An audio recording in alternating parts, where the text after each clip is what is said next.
ស្រីឡើងរួមនឹងបងមេឃាខៀវថ្លា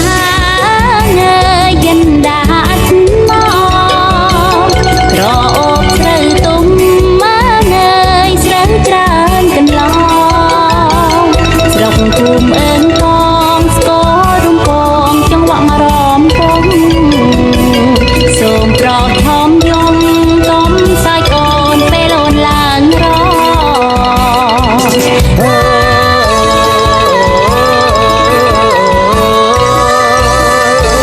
ព្រះច័ន្ទភ្លឺថ្លា